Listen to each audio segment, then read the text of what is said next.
All right, welcome back to Getting Sober, again. My name is Jay, and today we're gonna talk about 10 ways to prepare for your sobriety journey. But first, if you haven't yet, don't forget to give this video a thumbs up. And if you care about your sobriety as much as we do, then make sure that you're subscribed to this channel.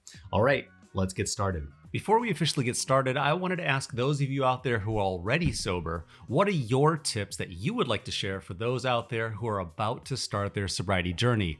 Comment down below. Tell me if this sounds familiar. You thought about getting sober, and then you tried getting sober, and then you failed at staying sober. And each time you'd feel like you let yourself down, you'd get angry with yourself, you let a few months pass, and then start the cycle all over again. I know, because me too. At the first sign of stress, I would drink. To alleviate whatever anxieties I was feeling, I would drink. To celebrate a good time or to grieve over tough times, I would drink. I would drink because I was happy, sad, mad, bored, stressed out, because the game was on, because I was at a party, or for just no reason at all. I was always looking for a reason to drink. And just like you, I'd wake up the next morning hating myself for getting drunk, again. I'd find myself right back at the same place I was in yesterday and the day before that and the day before that, tired, hungover, miserable, having a poor night of sleep, and dreading the day and everything that came with it. No amount of caffeine could save me, and nothing really made me happy other than the thought of getting drunk. And those are the reasons why I started this community here on YouTube, because I don't know about you, but I don't like being judged. That's why we call this community No Judgment Sobriety. Because most of us don't get sobriety right on the first try or even on the 10th try. But what's important is that if we fall down 10 times, we just have to get up one more time. So regardless of how many times that you try to get sober and failed, I wanted to put together this list of 10 ways to prepare for your sobriety journey so that you have a clear guide at your fingertips for the next time that you find yourself off track. Remember, preparing for a sobriety journey is a significant step that requires commitment, planning, and support. I know you're tired of feeling sick and tired. I know that you're tired of feeling helpless. I know that you so desperately want to believe in yourself again and to get your life back again, to improve your mental health and your physical health, and to improve your relationships with your friends, your family, and most importantly, yourself, again. So here are 10 ways to help you to prepare for your sobriety journey. The first way to prepare for your sobriety journey is to set clear goals. Define your reasons for wanting to achieve sobriety. Do you want to lose weight, save money, stop arguing with people that you care about and embarrassing yourself? Whether it's for your health, relationships, career, personal growth, having clear goals will give you motivation and direction. Know what the enemies to your sobriety are: the who, the what, the when, the where, and the why, and start practicing putting yourself on a diet of getting rid of the who, what, when, where, and all the whys that no longer serve you and your new goals. By the way, we have a video on the very topic of the who, what, when, where, and why, and we'll have a link to that video in the video description down below. The second way to prepare for your sobriety journey is to educate yourself. Learn about the physical, emotional, and psychological effects of addiction. Understand the withdrawal symptoms that you might experience and how to manage them. Personally, when I got sober, I used the 10 in 10 method, but be advised that going cold turkey from alcohol can be fatal, and the same goes for benzodiazepines like Xanax and Valium. It's always advisable to taper off of alcohol slowly, and that's why we developed the 10 in 10 method. Here's how it works. Let's say you drank about 10 units of alcohol a day like I did. The goal is to be at 0 drinks 10 days from now. So you'd have your normal amount of alcohol today, I know, good news, and tomorrow have 1 less unit of alcohol. And then the next day after that, have 1 less unit of alcohol. And then 10 days later, you'll be down to 0 drinks of alcohol. But again, remember that this is a YouTube channel, not medical advice. So please talk to your doctor first, especially if you're consuming more than 10 units of alcohol per day. It's important to know how the effects of alcohol can affect your mental health as well as your physical health. Health problems that you may already be experiencing may include high blood pressure, brain damage, liver fibrosis, pancreatitis, I have that, gastrointestinal bleeding, oral, throat, esophageal, and liver cancer, weakened immune system, inflammation, gastritis, stomach ulcers, and so much more. And if you're suffering from any of those symptoms, comment down below. The third way to prepare for your sobriety journey is build a support system. I know that you may not have anyone in your life that's sober. That's why it's part of this journey to reach out and to find what and who you need. Surround yourself with supportive friends, family, or a sober community like this one. A lot of you are probably scared or hesitant to reach out to friends and family because A, you don't want to be judged for having a drinking problem, or B, you aren't confident that you can stick with it and you don't want to be ridiculed. Sobriety doesn't just take preparation, it also takes practice. Remember, you are practicing sobriety. Get out of the perfection mindset, this all or nothing mindset. Michael Jordan wasn't naturally amazing at basketball, he practiced. Every elite athlete on the planet practiced for years or even decades before they won a title, a medal, or a championship. It's important to build a support system of people who understand what the challenges are during your early attempts at sobriety. Think about it like this. Right now, you're a rookie. And a rookie or any prospect needs positivity and guidance of coaches and other players who've been there and who've done that. And remember, practice makes progress. So be patient with yourself while you continue to practice these new steps that you're currently learning on how to prepare. And remember, be persistent. The fourth way to prepare for your sobriety journey is to create a plan. Develop a detailed plan for your sobriety journey. And just like writing a paper, there's going to be a first rough draft. You're definitely going to add to it and make changes along the way. A plan can include finding out where local AA meetings are held, which, bonus tip, you can also drive to meetings slightly out of town if you're worried about seeing people in your own community. And I know a lot of you have that exact anxiety, so you could also join an online sobriety group or watch YouTube videos like this one, or you can also buy books on sobriety. Outline the steps that you're going to take, the challenges that you might face, and the strategies that you'll use to overcome those challenges. Also, too, feel free to use our 100 No Challenge method to keep track of your cravings. There's going to be a link to that video also in the video description down below. The idea is simple. All you have to do is download a counter app on your phone, and every time that you crave a drink, you open the app and then you add that craving to the total. Once you get to having said no 100 times, you'll be days, weeks, or maybe even months into your sobriety. And like we talked about earlier, it's important to know who is going to trigger you to drink, what is going to trigger you to drink, when are you going to be triggered to drink, where are the places that you may be triggered to drink, and why you drank so heavily in the first place.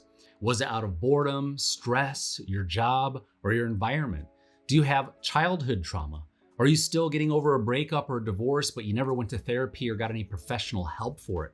Was there a death in the family or some other major life event that put you in a state of surviving instead of thriving? These are all reasons to be mindful of that'll help to give you the success that you need to maintain your sobriety.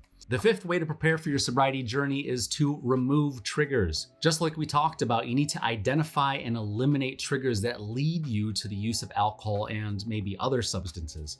This can involve changing your environment, avoiding certain people, places, or things, and also too, finding healthier coping mechanisms. We know that we're gonna get cravings, just like we know we're gonna get weeds in our front yard. And it's our job to get to the root of the triggers before our mind is weeded and overwhelmed with stress, anxiety, and depression that led us to want to drink in the first place.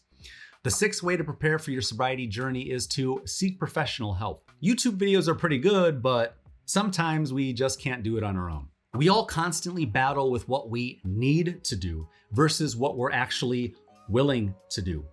Inherently, we all have varying sizes of lazy bones. And if we can get away with putting in less effort, we tend to try to put in less effort, which is why we tried getting sober with not much effort and then we almost always failed, right? It's always important to consult with medical professionals and also to therapists that specialize in addiction. They can provide personalized guidance, therapy, and medical support tailored to your needs.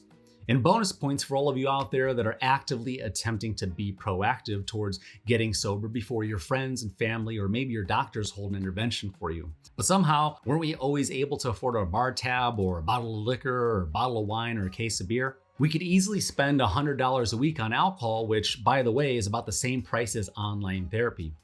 Part of sobriety is also eliminating excuses and taking our own destiny into our own hands. And if you're interested in affordable online therapy that you can do from the comfort and privacy of your own home, or maybe even on your lunch break at work, click on the link in the video description and you'll get 20% off your first month of online therapy. And you can also cancel anytime you want or even change therapists if it's not working out.